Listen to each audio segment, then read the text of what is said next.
Bonjour à tous et bienvenue sur CNews Info. C'est un engagement fort, un signal envoyé à la fois aux contribuables et à la classe politique malgache.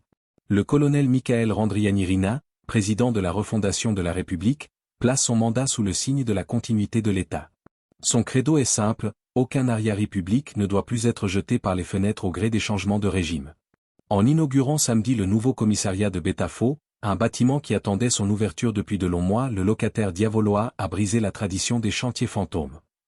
Des bâtiments administratifs aux résidences universitaires d'Ivato, jusqu'au dossier brûlant de l'autoroute et du téléphérique hérité de l'ère Ragelina. Le nouveau pouvoir promet de tout terminer, même les projets entamés il y a 10 ans. Pragmatisme économique ou simple héritage encombrant? Voyons comment cette administration compte transformer les éléphants blancs du passé en infrastructures d'avenir. Le décryptage de la rédaction. Continuité de l'État, le pari du colonel Randrianirina pour le patrimoine public.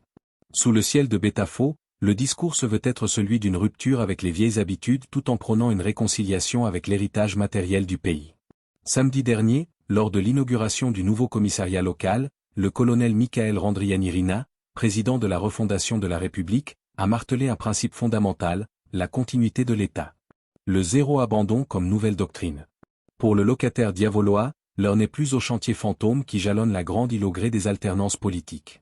L'ouverture officielle de ce commissariat, dont la structure attendait son heure depuis plusieurs années, sert de symbole à une nouvelle éthique de gestion. Chaque denier public engagé, jusqu'au dernier arriari, doit se traduire par un bénéfice concret pour le citoyen, a affirmé le colonel Randrianirina. En dénonçant la culture du gaspillage lié au changement de régime, il s'engage à ce qu'aucune infrastructure financée par les contribuables ne soit sacrifiée sur l'autel de l'orgueil politique. Qu'il s'agisse de projets lancés sous la précédente mandature ou de chantiers à l'arrêt depuis une décennie, la consigne est claire, achever, ouvrir et servir. Réorientation et pragmatisme, le cas d'Ivato. Cette volonté de rentabiliser l'existant s'accompagne d'une dose de pragmatisme social. Plutôt que de poursuivre aveuglément la destination initiale de certains projets, le nouveau pouvoir n'hésite pas à les réadapter aux besoins urgents de la population. L'exemple le plus frappant est celui des immeubles d'appartements d'Ivato. Initialement conçus sous l'administration Ragelina, ces bâtiments changeront de vocation pour devenir des résidences universitaires dédiées aux étudiants de master et doctorat de l'université d'Antananarivo.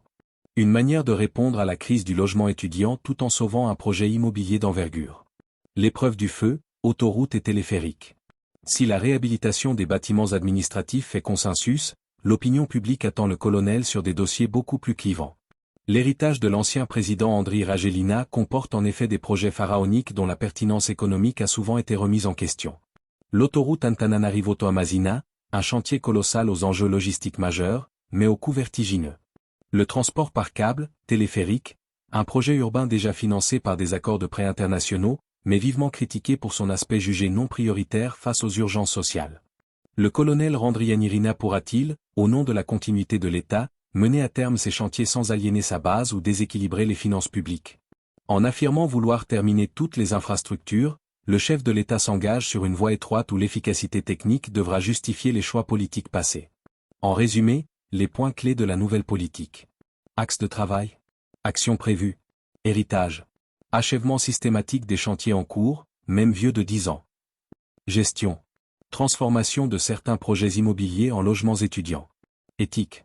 Fin de la pratique de l'abandon des bâtiments lors des changements de régime. Inconnu. Arbitrage à venir sur les grands projets de transport, autoroutes, téléphériques.